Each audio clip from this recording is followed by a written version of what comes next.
रोहतास दुर्ग के प्रकोष्ठ में बैठी हुई युवती ममता श्रोण के तीक्ष्ण गंभीर प्रवाह को देख रही थी। मन में वेदना, मस्तक में आंधी, आंखों में पानी की बरसात के लिए वह विकल थी। वह रोहतास दुर्ग के मंत्री चूड़ामणि की एकमात्र दुहिता थी। उसके लिए कोई अभाव होना असंभव था, परंतु वह विधवा थी। उसकी विडंबना का अंत कहां था? चूड़ामणि ने चुपचाप उस प्रकोष्ठ में प्रवेश किया। शोण के प्रवाह और उसके कलनाद में ममता अपना जीवन निलाने में बेसुध थी। पिता का आना न जान सकी। चूड़ामणि व्यथित हो उठे। स्नेहपालिता पुत्री के लिए क्या करे, यह स्थिर न कर सके थे। लौटकर बाहर चले गए, ऐसा प्रायः होता, परंतु आज मंत्री के मन में बड़ी दुश्चिंता थी। पैर सीधे न पड़ते थे। एक प्रहर बीत जाने पर वे फिर ममता के पास आए। उस समय उनके पीछे 10 सेवक चांदी के बड़े थालों में कुछ लिए खड़े थे। कितने ही मनुष्यों के पद शब्द सुन ममता ने घूम कर देखा। मंत्री ने सब थालों को रखने का संकेत दिया। अनुचर थाल रखकर चले गए। यह क्या है पिताजी? तेरे लिए बेटी, उपहार है, कहकर चूड़ामणि ने आवरण उलट दिया। स्वर्ण का पीलापन उस सुनहरी संध्या में विकीर्ण होने लगा। ममता चौंक उठी। इतना स्वर्ण यह कहां से आया? चुप रहो ममता, यह तुम्हारे लिए है।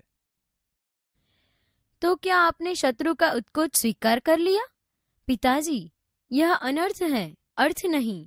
लौटा दीजिए पिताजी। हम लोग ब्राह्मण हैं, इतना सोना लेकर क्या करेंगे?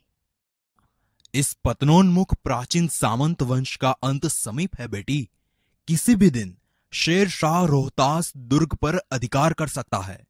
उस दिन मंत्रित्व न रहेगा। तब के लिए बेटी। हे भगवान, विपद के लिए इतना आयोजन, परमपिता की इच्छा के विरुद्ध इतना साहस। पिताजी, क्या भीख न मिलेगी? क्या कोई हमें 2 मुट्ठी अन्न न देगा? यह असंभव है। फेंक दीजिए पिताजी, मैं कांप रही हूँ। इसकी चमक आंखों को अंधा बना रही है। मूर्ख है, कहकर चूड़ामणि चले गए। दूसरे दिन जब डोलियों का तांता आ रहा था, मंत्री चूड़ामणि का हृदय धक धक करने लगा। वे अपने को रोक न सके। उन्होंने जाकर रोहतास दुर्ग के तोरण पर डोलियों का आवरण खुलवाना चाहा। यह महिलाओं का अपमान करना है। बात बढ़ गई। तलवारें खींची। मंत्री वहीं मारे गए।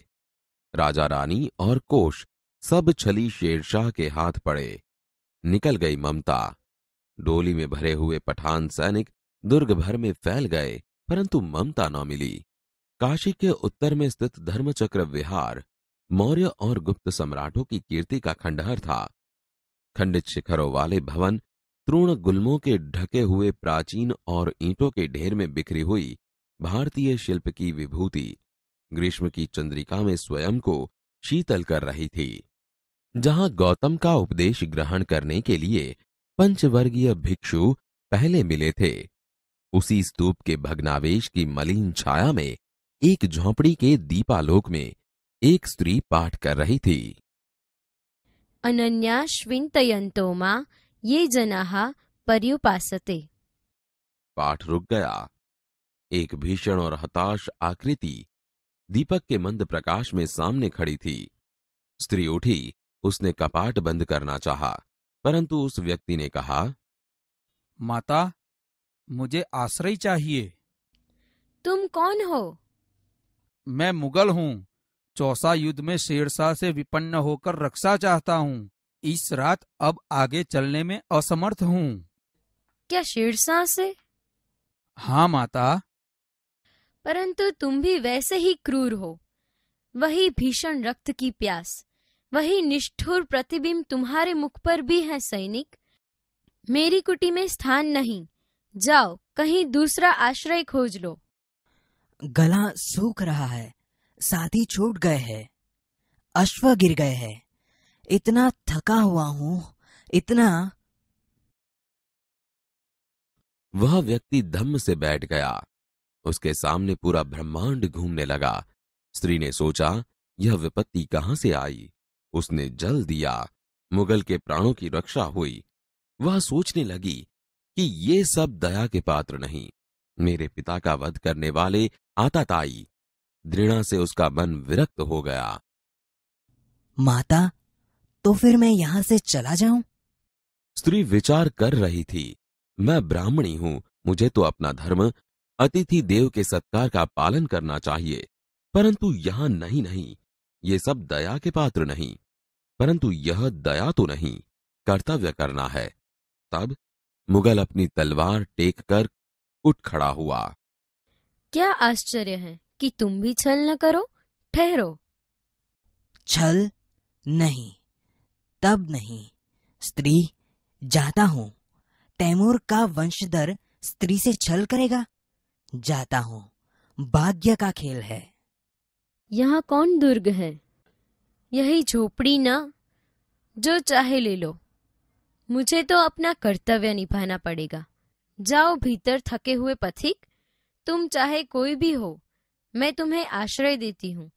सब अपना धर्म छोड़ दे तो क्या मैं भी छोड़ दूं? मुगल ने चंद्रमा के मंद प्रकाश में वह महिमामय मुखमंडल देखा। उसने मन ही मन नमस्कार किया। ममता पास की टूटी दीवारों में चली गई। भीतर थके पथिक ने झोपड़ी में विश्राम किया।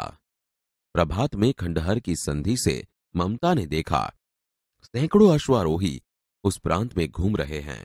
वह अपनी मूर्खता पर स्वयं को कोसने लगी। मिर्जा, मैं यहाँ हूँ। शब्द सुनते ही प्रसन्नता की चित्कार ध्वनि से वह प्रांत गूंज उठा। ममता अधिक भयभीत हुई। वह स्त्री कहाँ है? उसे खोज निकालो।